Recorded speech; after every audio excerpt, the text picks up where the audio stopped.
Give you a, is this a good spot? Yeah, just a little bit closer. I'm gonna stay A that. little bit more, even more, like one more step. Okay, I'll give you a quick sit rep, and then if you folks have questions, normal. Does that work? Yeah. Okay.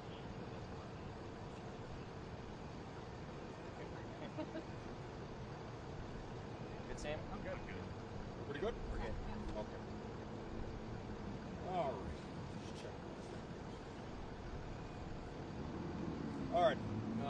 My name is Aaron Lipski, Fire Chief, City of Milwaukee Fire Department. With me is my Operations Assistant Chief Dwayne Smoots. Approximately 2 hours ago, an alarm sounding was reported at the facility behind us, Milwaukee Recycles, at 1401 West Mount Vernon. The time of that alarm being dispatched by us was 1:48 p.m. While our initial companies were responding, they received telephone reports that a machine was on fire inside the building. That was at 1:51. At 1:52, our first arriving engine company and ladder company coming out of 7th and Wells was blocked by a train from being able to respond all the way into the scene. That was quickly cleared out, and we had rigs coming from the other direction that were able to get in there in short order. At 1:58, we were able to determine that all of the employees that work here had in fact evacuated. Unfortunately, we have a long and storied history in this facility of fires. It is somewhat the nature of this sort of work in the recycling industry, but thankfully that has trained the individuals that work here, and we've worked a lot with them to get them actively evacuating anytime these sorts of things happen. At 2:14 p.m., second alarm was struck, bringing about double the complement of that initial structure fire assignment to the scene. And about a half hour later, at 2:46, a third alarm, again bringing an increased number of folks to the scene. At present, we have about 75 firefighters from both the Milwaukee and the Wauwatosa Fire Departments working here. And we do not yet have this fire under control. It is an extremely deep-seated fire. There is a lot of machinery involved here. There are open pits inside this building, and it has the potential, and we're seeing that play out right now, of running along chaseways and various conveyored areas from one area to the next. So we are hitting this with our aerial master streams, large hose lines that we took in there on our initial attacks, and we're going to continue to do that. What I'd expect you'd see in the next hour or so, you're going to see us disassembling the exterior skin of this building a bit to allow us better access into some of these recessed areas. I would remind everybody that this is a recycling plant. What I mean to say by that is the value of the recyclable materials in there doesn't even come close to the value that I place on one of my firefighters' lives. So we are going to be going very slow and methodically so as to not get firefighters tipped over on by a sagging bale of refuse and whatnot. This whole thing changes once this is on fire. So we are going to continue in our present posture. I don't expect we're going to need another alarm, but it is just slightly warm, a little bit humid. The firefighters are working their tails off in all this gear. I would expect perhaps just to relieve them. We'll get some companies in later to relieve the ones that have been here the entire time. We have no injuries reported to civilians, no injuries reported to any firefighters. We're very grateful for that. And that's what I have for you. Chief, can you talk about what's burning and the toxicity of it? Excellent. So what we have burning is largely things that you would expect people would be recycling. If you think of your recycling bin at home, there are plastic soda bottles, various plastics and rubbers that might find their way into a recycling bin. There's probably ordinary combustibles like paper, cardboard products, and that would be the primary thing. The toxicity of that is a concern.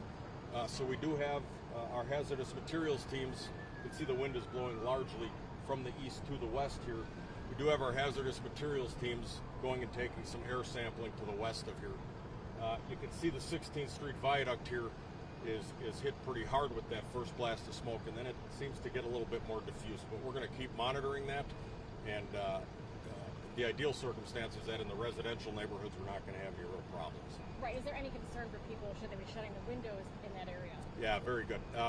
What I'd suggest is absolutely if you could shut your windows, if you do have air conditioning, run that instead of keeping the windows open, and very, very simply avoid the area west of here if you're traveling on the roadways or out and about walking. And the wind's been pretty strong. How far back do you think it's a concern for residents? Be hard for me to. I'm going to put it probably near the 27th Street Viaduct. The one thing we have working for us is this is an industrial corridor here. We are geographically in a valley, so it'll push it more down that valley than it will up into the residential neighborhoods on the south and north side. You mentioned the employees here are obviously well versed in the evacuation. I believe you guys were here last year, and I know you guys have been here before. Is it frustrating coming back to a place like this to do the same thing kind of over and over again?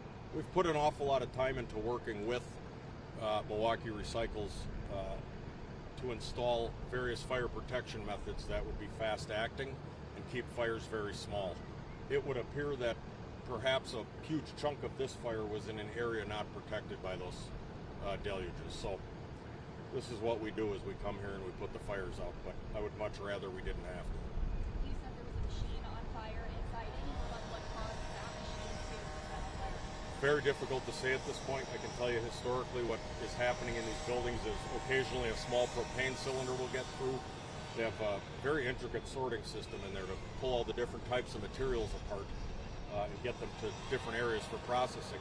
Every once in a while one of these cylinders gets through, and if it gets pinched or crushed, you can get a little pop off from that. We did hear when firefighters were inside, initially there were some various things exploding in there. We're not sure what that was. So that could have been a functioning machine part that's overheated as well. So you mentioned that you'll be taking your time and safety is key for your workers. How long do you expect it will take for workers on the scene to get a handle on this? I can tell you that this is far more advanced than the majority of the fires we have here, and we typically spend several hours here, so I would anticipate we'll be here probably past nightfall tonight. And the train that was stopped, why was it stopped? Did it have something to do with the fire or was it separate? I have no idea. Do you know how many people were here when this fire started? I don't, but I know that they typically have between 25 and 35 employees in and around the site. To dispatch kind of the outside, the exterior of this building, is that, I mean, obviously a smaller house fire, structure fire, we see that a lot, but an industrial building like this, is that kind of par for the course? Is it unusual? Yeah, just the nature of the fact that it's an industrial structure. Firefighters are extremely adept at recognizing clues from the outside of a residential home to guide their way through when they have zero visibility inside of a fire. In this case, you don't have that immediate familiarity with a building construction style, a building type. Thankfully, we have been in here and we've done a ton of training here as well. So our firefighters are fairly familiar. There are just some horrible spots to be in there with things falling on you and pits and a lot of industrial and mechanical passageways and throughways. Not an excellent situation. So that is less familiar to us. Has the train not prevented crews from getting on scene right away? Would that have impacted how quickly up the Yeah, I mean it's physics. You know, if we can't get from here to there, that takes longer. So in this case, I think we had a Southside engine company coming from the south was able to get in there. It would be difficult for me to approximate that exact delay.